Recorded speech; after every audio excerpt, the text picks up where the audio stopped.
And remind me what we're talking about. Good morning. Sorry. Good morning. It's Wednesday morning. We are live and we are coming to you from my house again, actually. It's better at my house to do these. I'm finding that I am less stressed than trying to run into the office and do them as soon as I get there. So we're doing them live from my office. This is a podcast for entrepreneurs by entrepreneurs. The idea is to bring in local entrepreneurs to give you, and not even local, we've actually gone national and international. We've got somebody coming to us from South Africa in a couple of weeks, but entrepreneurs who can help you with your business, give you tips to put into effect for your life right now. So I want to remind you, because we are live, we're doing this on YouTube, we're doing it on Facebook, and we're doing it on Twitter. We're episode 71. You can ask questions because we're live. It's an easy thing to do. But before we get started today, I want to ask a favor of you, whether you're watching or you're listening to this. I want to ask you if you will record a 30-second to 2-minute video and send it to me about not being alone. This is for my charity, Burgers and Bands for Suicide Prevention. We are trying to collect videos from people to remind others that you're not alone. If you're struggling with depression, you're not alone. If you're struggling with anxiety, you're not alone. If you're trying to help somebody who is struggling with mental illness of any sort, you are not alone in this struggle. And that is the sort of message I am looking for people to record for me. Share your personal story if you want to. Share why you think people aren't alone and how you think people can get help. So that's something that's really personal to me. If you guys can record that, that would be great. Again, I want to remind you to ask questions as we go along. And I want to introduce you to our guest today, Tina.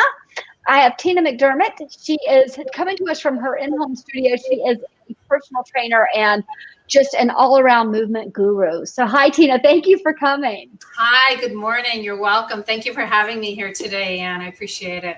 Yeah, I'm watching your dog pass by. Remind everybody it is National Dog Day. So it's nice that you almost put them out. I was like, don't do that because it's National Dog Day. It'd be nice to have them. So tell us a little bit about what you do. I have been a personal trainer for almost 20 years now, almost 20 years. I hate to say that, but it's true. And I specialize in helping people prevent injuries and people who are post physical therapy. They're done with their physical therapy program and they don't quite have the knowledge or the motivation to do it on their own. Those people have always come my way. So those are the kind of people that I've helped, throughout my years. And I also do functional training. So as you see in my studio, I don't have machines, and I never had machines at my other studio that I gave up because I believe that you need to use your own body for movement to move our masses. Absolutely. Well, and Tina, when you were saying that, I think you know this. I am an Ironman athlete. I've done sports for like my whole life, right? Wow. But what I'm noticing as I get older is that it's really important that we move to avoid getting the injuries that you get as you get older. So I love that you said that you work with people to avoid getting injured. Yeah, that is correct. Yeah. We avoid injuries do you want me to go into detail about how we do that or? Absolutely. I think that would be great. Yeah. Awesome. So how do you avoid injuries is a lot of people might tell you, okay, before you get into your resistance training program, you need to warm up doing cardio. And instead of warming up doing cardio, I actually warm up doing some simple stretches that help open up your spine as well as all of your joints to prevent the injuries from happening to begin with. And we do it all with breath. I'm happy to show you some of those stretches now too. Yeah, actually, so I have that in here that you're going to tell us how we can work on stretching throughout the day. So some of the benefits of movement and stretching and then how we'll work on it throughout the day. So that would be great. Fantastic. As you can see, my knee is on what's called a stability ball. Many people in this world are familiar with these wonderful stability balls. And this particular one I love because it has knobbies on it. You can see the knobbies. Can you see them well? Yeah. Yes. And what that does when you sit on it, it breaks up what's called myofascia. And the myofascia is that thin layer that's underneath the skin, between the skin and the muscle, that is a huge communicator. And that myofascia gets stuck and causes many injuries. So when we do these, you don't have to get a ball with the knobbies. You don't have to. But if you did, it would help to break up a lot of the myofascia, especially in your glutes. I use this ball for all of my resistance training, or most of my resistance training. So the very first thing I have to say is that many people are working from home now and having makeshift desks, and they're not ergonomically correct. So make sure that, look up ergonomics, and just make sure that your computer screen is at eye level so that you're not slumped over or laying in bed. Like a lot of people lay in bed and do their computer work. It can cause so many injuries. And because remember, it's what you do consistently over time that equals results. So if you're consistently slouched, you'll end up slouched. I recommend that you sit on a ball, a stability ball, while you do your work at your desk. And if you are trying this out, do it for an hour a day until your body gets used to it. I also want to mention, when you get a ball, your legs should be at 90 degrees, okay? You don't want your knees all the way up, and you don't want to be all the way up here when you have your ball. You want to be at 90 degrees to be most comfortable. So it's important to get your stretches in throughout the day. If you sit on a ball, you can easily do what I call your wiggles. I call them wiggles. Right. Just do big circles on the ball. It's like some in one direction, some in the other direction. And you can do this while you're working. So you can keep your body in motion while you're working. I also have a stand-up desk. So when I'm done sitting, I'll stand as well. The other thing I'm doing is just pivoting forward and back. And what that does is it articulates the spine and gets the synovial fluid to the joints, and that helps prevent injuries. So you see I'm going side to side, articulating the spine forward and back. And you know what? If you don't want to remember all the wiggles, then spell your name with your tushy. Just spell your name in cursive. Do they teach cursive anymore? I don't think so. I don't think so. But if you spell your name with your butt, you don't have to worry about remembering anything I taught you. And I'm still spelling my name. So these are simple stretches that you can do. Remember to cross your T's and dot your I's, and have some fun with this so that your body can get ready for your body. Let me say this. Your body does not like to be still. Your body likes to move on a constant basis. When you are still, it's an invitation for stagnation and dis-ease. The word is dis-ease, okay? For dis-ease. So constantly move your body. This is one trick that I use, is to sit on a ball. And another trick that I use to get your stretches in, to remember to get your stretches, is that I set an alarm every hour. And even if I'm in the middle of a project, I get up. Sometimes I'll play music, sometimes I won't, and I'll just stretch. This is a wonderful stretch. Just breathe in here, and then exhale as you're reaching up, okay? And what this does, it opens up this rib cage, which gets stuck. The myofascia through here gets stuck as well. And it opens up the lungs for breathing. Absolutely. Come back to center. Good. So you breathe center and then exhale up. Out through the nose. In through the nose, out through the mouth. So I have to tell you, one of the things you said is doing stretches throughout the day. And I really do. So I have my iWatch. And honestly, if it tells me to move, I'm like, okay, it's time to stand up. So I tilt my camera up, whatever I have to do. And then I do the exercises, because and they are small. They do not have to take a whole lot of time. So I love that, I love that you say this. I think it's really important. So one of the things that we talked about is creating healthy habits for movement, right? So what are some of your tips for that? Healthy habits for movement. Think that our bodies, human beings, we are meant for moving our bodies on a daily basis all day long, not sitting. So Right. some habits that I have is before I get in the shower, I do 10 push-ups and 10 jumping jacks. It's a habit. It's a habit. Right. And another habit I have, as I'm brushing my teeth, this leg goes up on on the toilet seat and I stretch one leg. As I go to the other side, I'm brushing the other side, I stretch the other side. So I tie habits with habits.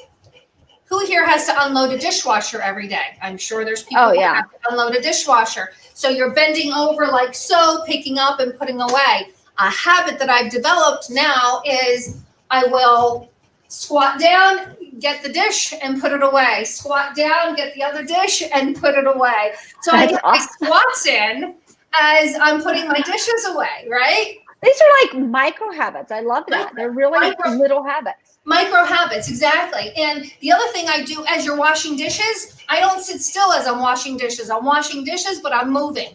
I'm moving at the same time because these are things we all have to do, and they're. I guess dishes are a habit. I don't know. Laundry is the other thing. Instead of reaching down, grabbing everything, put it in, squat down, pick up the towels, and fold it. And I have clients who sit on the stability ball to watch TV, and it has turned into a habit for them. They'll sit on that ball to watch TV, and they get all of their stretches in that I've taught them while they're watching TV, because TV is also another habit. That's a great idea. Another thing that I do is my dogs, of course, come up and remind me in my office upstairs when it's time to take a break. So when it's break time, I run up and down the steps, and then we go outside and we play. But the other habit I have is that when I have to come down the steps, this is a little quirky, but I go back up the steps and I come back down the steps. So I get a little bit more movement in the day. Right. Let's face the facts. Before, we used to at least walk to the car, park the car, walk to the building, to the office, to the studio, wherever we're going.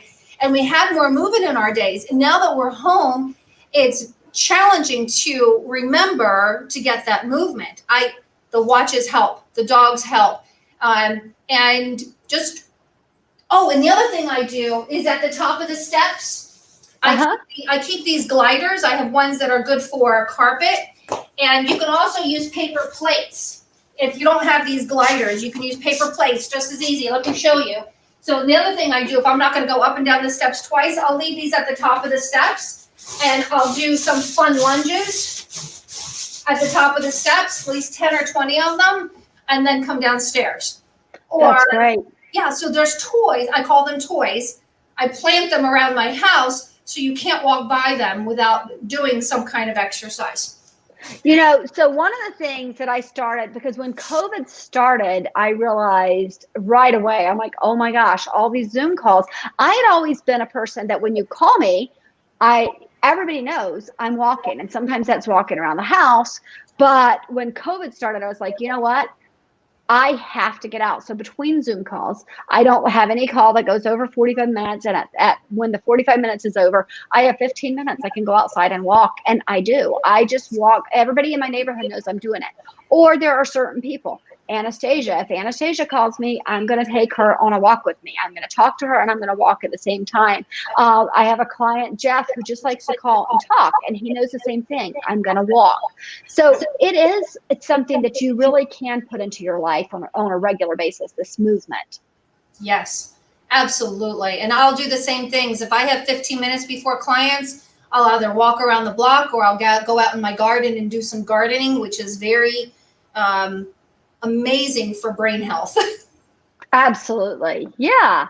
So let's talk about walking, because we just talked about walking, but let's talk about walking meditations, because I loved it when I saw that you had this on your list of things to talk about, because I literally just started this. So I love it. So you've heard talk about meditations most of your life, I'm sure. And I have a little bit of hyperactivity in my life, in my brain. So it's very challenging for me to sit still and go, quiet your mind, Tina, quiet your mind. My mind will not quiet, okay? It's very, very difficult. And as an athlete, I've developed this way of, this sounds strange, but counting as I'm running, or as I'm not so much when I bike, because you can see we're avid cyclists here, But when I'm walking or running, I developed this habit of counting. And then I learned this breathing technique that I read a book called Just Breathe by, what's his name? Dan, it'll come to me in a moment.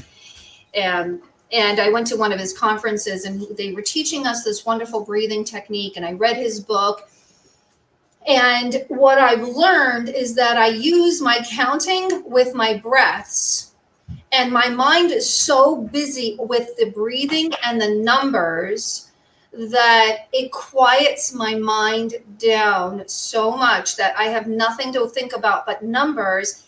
And then amazing answers to whatever my quest was for that day come to me without me searching for them. Does that make sense at all? Does that make sense? Absolutely.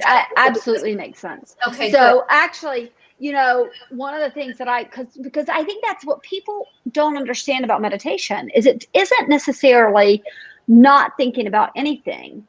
It's finding something else to focus on, right? So you said your breath or your counting.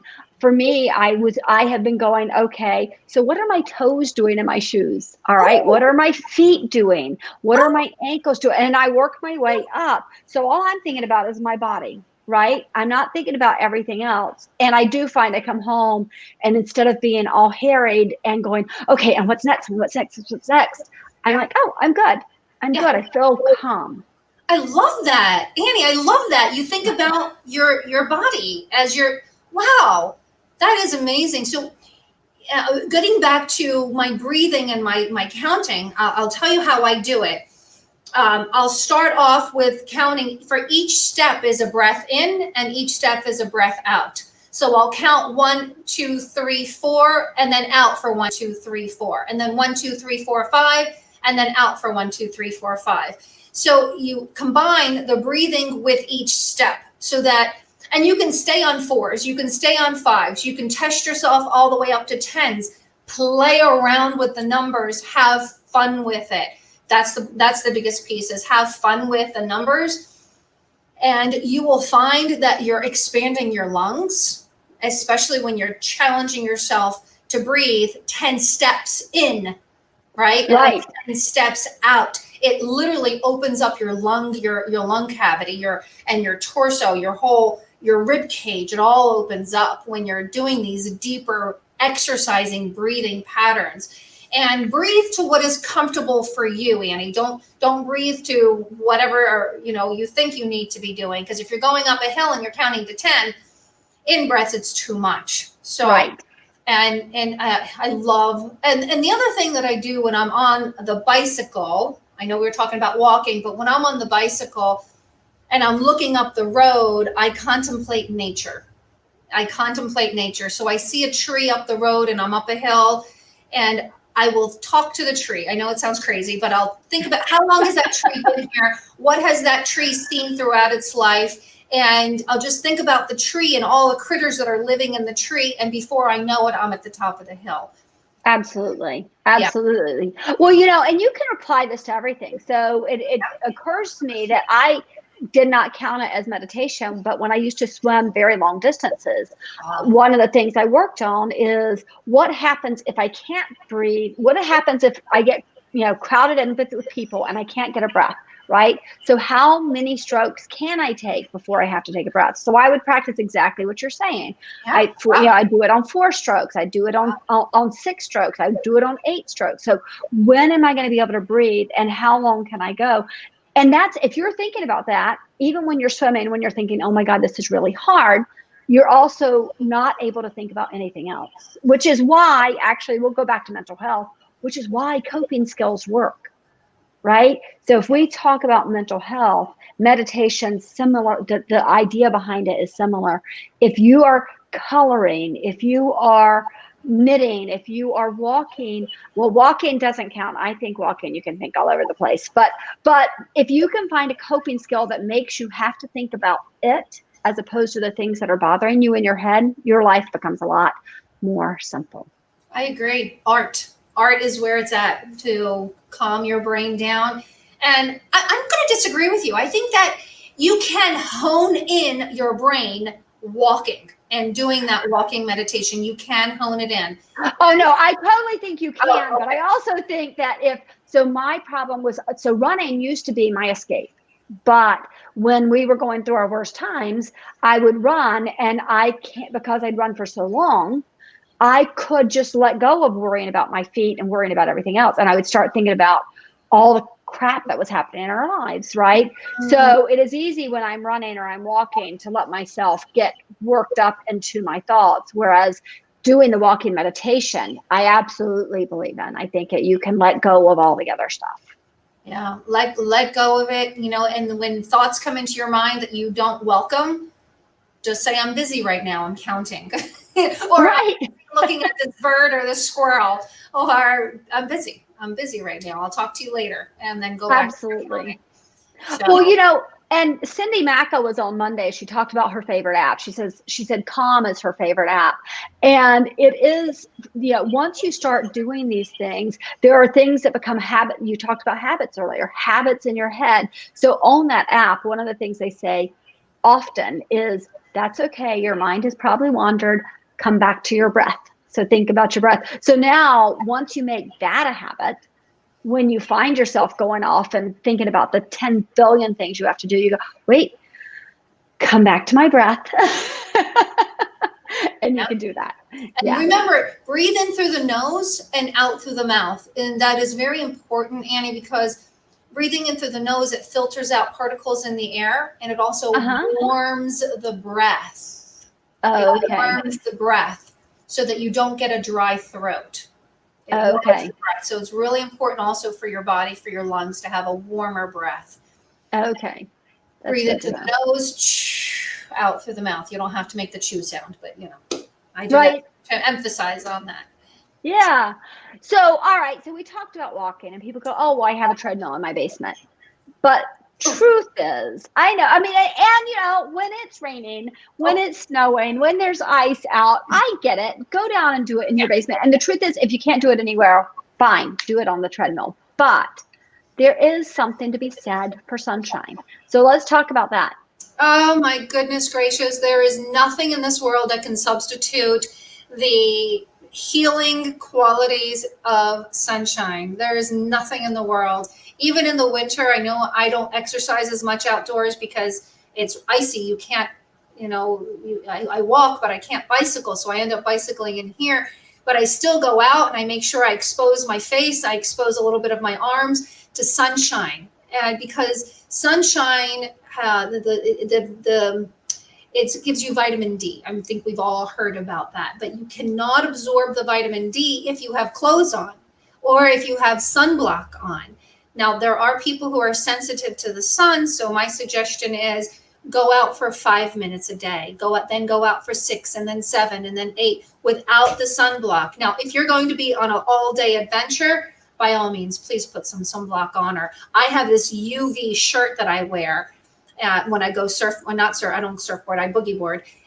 So if I'm going to be out all day, I'll wear that, but I'll still take it off sometimes so I get the sunshine. It is amazing for brain health. It is amazing for brain health. You need your vitamin D. And in the wintertime, I supplement with vitamin D because you simply cannot get enough sunshine in when it's cold outside and when there's in the wintertime. So get out. You will be amazed at how wonderful you will feel when you're outside 10 minutes a day, 20 minutes a day, gardening, walking, just sitting outside on your chair and absorbing some sunshine.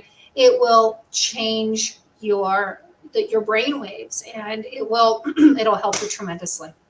Well, and here we are, we're talking about entrepreneurs, but many of us are parents. And right now, I know you're in Anne Arundel County and school doesn't start until September 8th. School starts for us Monday. And I've already talked to my son and I'm like, that's fine. But you would be walking to school every day. And since you're not walking to school every day, I'd like you to walk every day before you start your day because you need that sunshine. You need time outside. So I think it is important for us to think, and here's the thing, as an entrepreneur, if your kids are not happy, it makes your life as an entrepreneur harder. So what does this have to do with our businesses? your children, if they're not happy, your life is going to be harder as an entrepreneur. So do think about this. Do these things, and have your kids start doing these things. Oh, my hat's off to you, Annie. What a great suggestion. Fantastic suggestion.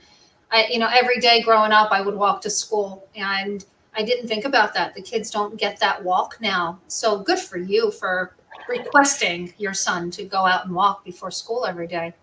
Well, honestly, I'm hoping the teachers will do something too. If you think about when you go to a conference, and your conferences are probably different than mine, yours are probably more active than mine, right? Mine are, you go in, you sit down, they talk.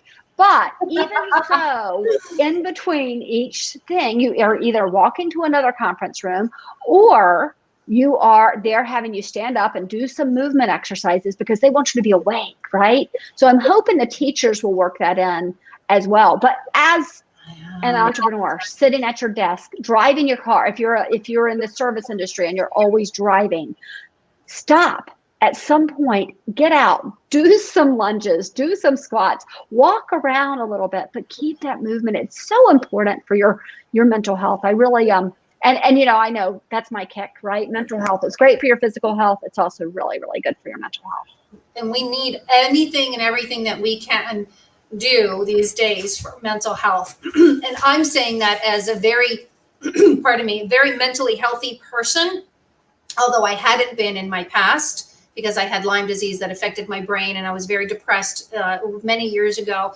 And even though I'm extremely healthy mentally, there are times that this crazy world gets me down. And my solution, get on the bike, go for a walk, meditate, go gardening. All of these things are super important for everyone. And just know that you're not alone. We're all experiencing the same kind of issues.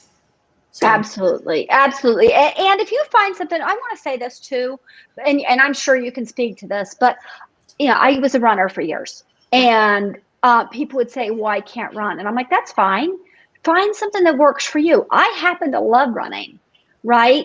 And so that works for me, but you don't have to do what works for your neighbor. What works for you? Is it biking? Is it running? Is it doing yoga? What is it that makes your body happy? So don't get yourself stuck. I mean, I'm guessing you agree with this. Oh my gosh, I so agree with this. I had a client, she was like, Tina, I don't like working out. I don't like doing these things. And I'm like, well, what do you like? She goes, I like dancing. I said, great, turn on some music and dance every single day. Exactly. What an amazing activity. Yes, dance. Find what you love. Or if you don't love, and move. Move your mass is the name of my program. One of my programs, actually. There you go. Actually, speaking of names of your programs, I do want to go back to one other thing, but let us put you up here real quick. People can find you at tinamcdermott.com. Yep. How else might they find you? Are you on Twitter or Facebook? I'm on Facebook. I have some Facebook groups. Just look me up, Tina McDermott LLC or Tina McDermott. You'll find me. You'll see my face. And you might see my dogs in a lot of my posts and stuff. And I have a 10 Pounds Gone weight loss group. So it's actually called 10 Pounds Gone weight loss group. And I do a lot of cooking classes. So I post a lot of cooking classes on my Facebook group. So yeah, you can contact me there. Tina, well. I'm going to connect you with Ray Infanti because you're in Annapolis, right? I'm in Bowie.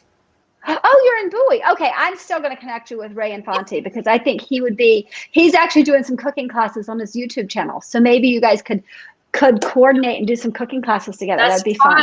Absolutely fun. I'm doing a lot of virtual cooking classes for my clients. It's so much fun. I love it more than anything I've ever done is cooking from my own kitchen and teaching people how to eat from my own kitchen. So that's awesome. All right, I want to talk about, so one of the things that people say to me a lot is I don't have time. And when COVID first started, I thought, oh my God, I don't have time. I just started a podcast and I've got this video series and I'm trying to deal with my clients and I've got all these other things happening. I don't have time. And I was like, wait a second. I read every single day because reading makes me a better entrepreneur, right?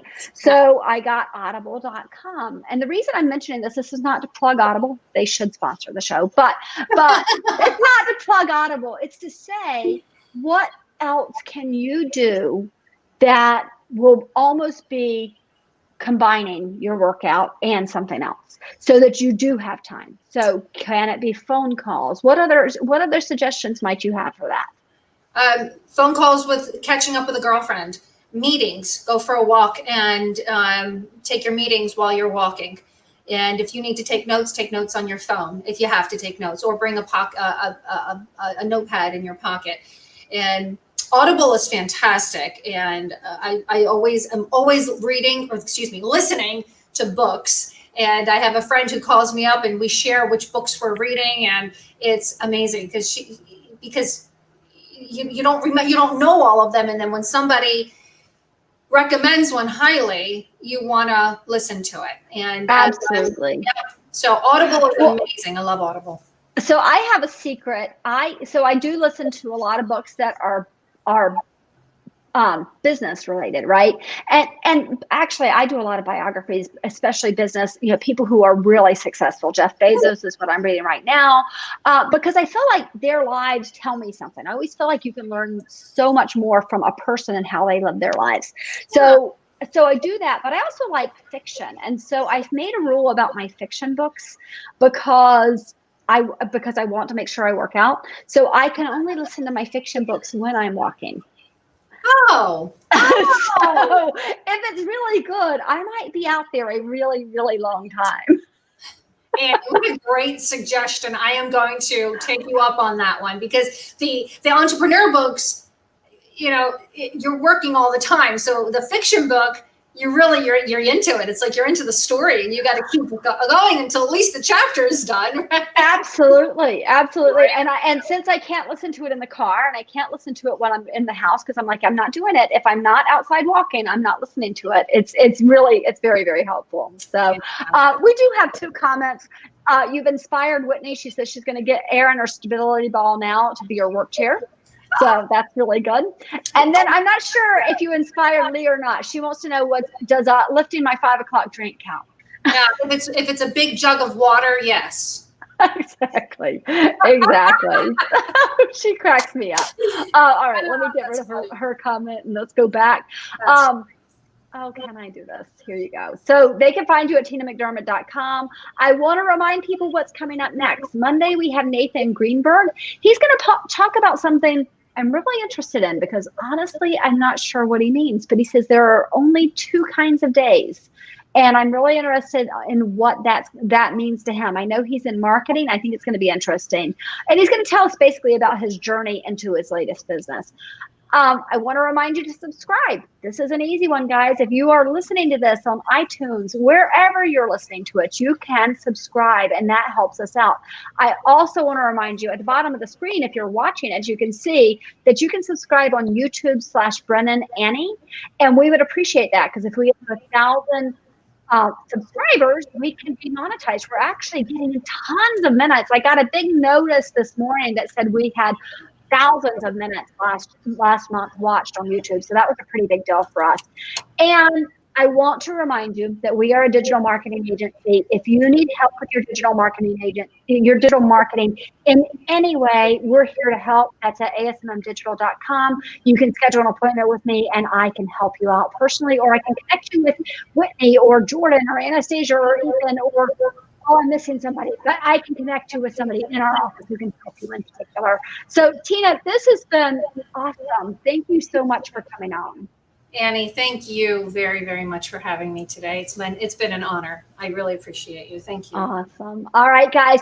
Tina, you stick around. Everybody else, I will see you Monday morning at 10 a.m. and we'll have Nathan Goldberg. Talk to you soon. Bye-bye.